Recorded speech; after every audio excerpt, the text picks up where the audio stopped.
बिस्मिल्लाहिर्रहमानिर्रहीम। अस्सलाम वालेकुम नाज़रीन, आप देख रहे हैं डिजिटल दावा नेटवर्क और मैं हूं हमाद हमीद। नाज़रीन, एक 29 साला भारतीय यूट्यूबर ने जिस तरह भारत के इलेक्शंस के रिजल्ट तब्दील कर दिए वो पूरी दुनिया हैरान रह गई। कल से ट्विटर पर टॉप ट्रेंड ये उस यूट्यूबर के नाम से चल रहा है जिस यूट्यूबर की वजह से भारतीय अवाम ने इलेक्शंस को ही तब्दील कर दिया।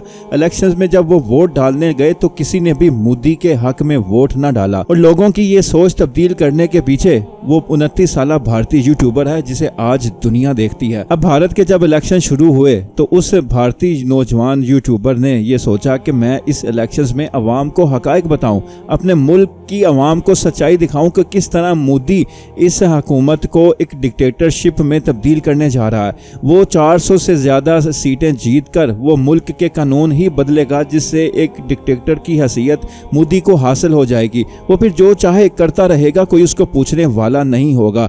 मोदी के मुसलमानों के खिलाफ नफरत अवेज रवैये, दीगर सिखों के खिलाफ उसके नफरत अवेज रवैये और मुसलमानों सिखों के खिलाफ दीगर मज़ाहब के लोगों के खिलाफ उसकी हरकतें, उसकी कार्रवाइयाँ सबूत के साथ उसने अपनी आवाम को दिखाए। नाज़रीन, ये 29 साला भारतीय यूट्यूबर कोई और नहीं है, ये दुरूर राठी के नाम से भारतीय यूट्यूबर है जिसके चैनल के 20 मिलियन सब्सक्राइबर हैं। नमस्कार दोस्तों, क्या हमारे देश में डेमोक्रेसी खत्म हो चुकी है? ये एक बड़ा सीरियस सवाल है। जिस पॉलिटिशियन को सबसे ज्यादा वोट मिलते हैं वो पावर में आता है तो ऑब्वियसली डेमोक्रेसी तो है हमारे देश में, लेकिन ये सवाल इससे कहीं ज्यादा गहरा है। एक अंदाजे के मुताबिक इस वक्त भारत में तकरीबन 96 करोड़ रजिस्टर्ड वोटर्स हैं और कम से कम 18 से 20 करोड़। इंडिपेंडेंट इंडेक्स के मुताबिक 21% लोगों ने इस भारतीय यूट्यूबर की वीडियोस को देख कर अपनी सोच को तब्दील किया। सोच को तब्दील करने के बाद फिर उन्होंने मोदी को इलेक्शन वोट डालने से इनकार किया।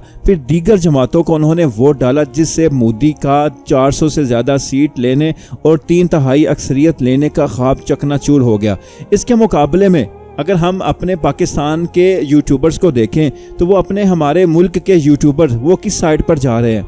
वो बेहयाई, फहाशी, उड़ानी और नंगापन, डांस और इस तरह की हर लुच्चापन उनमें मौजूद है, मगर कौम को एक सीधे रास्ते में चलाने की सलाहियत उनमें मौजूद नहीं है। कोई इन्फॉर्मेशन देने के लिए, कोई और दीगर चीज़ों में कौम की भलाई का सोचने के लिए उनके पास टाइम नहीं है। उनको सिर्फ अपना पैसा बनाने के लिए, डॉलर्स हासिल करने के लिए, उन्हें चाहे अपने बीवी बच्चों को नंगा करके सामने भी लाना पड़े, वो इस चीज़ से भी गुरेज नहीं करते। ये हमारे यूट्यूबर्स का हिसाब है।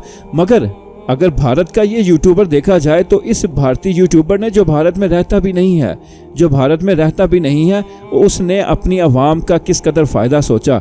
उसने एक नई वीडियोस नहीं, तकरीबन पिछले 2 महीनों से मुसलसल उसने अपनी आवाम की जहन साजी की।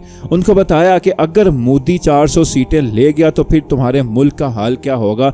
तुम्हारा मुल्क का हुक्मरान एक डिक्टेटर बन जाएगा। फिर डिक्टेटर जो दिल में आएगा वो करेगा, फिर अवाम को बचाने वाला कोई नहीं होगा। जुल्म की एक नई दास्तान शुरू होगी, जुल्म का एक नया कानून शुरू होगा, जुल्म के नए कानून बनेंगे जिससे अवाम इंडिया की वो समझी और डर गई मोदी के इस डिक्टेटरशिप के कानून से, तो उन्होंने फिर मोदी को वोट डालने से इनकार कर दिया। पूरी दुनिया ये तखमीना लगाए बैठी थी, ये अंदाजे, ये दावे किए बैठी थी कि मोदी 400 से ज़्यादा सीटें ले जाएगा, 3/3 अक्सरियत ले जाएगा, मगर भारत के इस यूट्यूबर ने ये सारी बातें गलत साबित कर दी। मगर आप अगर पाकिस्तान के यूट्यूबर्स को देख लें, वो दुनिया जहान की बकवासियात तो बकेंगे, दुनिया जहान के काम वो करेंगे, मगर अपनी कौम को सीधे रास्ते पर कभी नहीं चलाएंगे। उनको कभी कोई चीज़ सीधी नहीं बताएंगे कि ये रास्ता है सीधा चलने वाला, ये गलत है।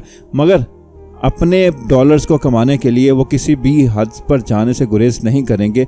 अल्लाह ताला से मैं दुआ गो हूँ कि अल्लाह ताला हमारे इन यूट्यूबर्स को हदायत दे कि वो एक अच्छा कंटेंट बनाना शुरू करें, कौम को एक अच्छी सोच दें, कौम को एक नई सोच, एक नई उम्मीद दें। आमीन सुम्मा आमीन।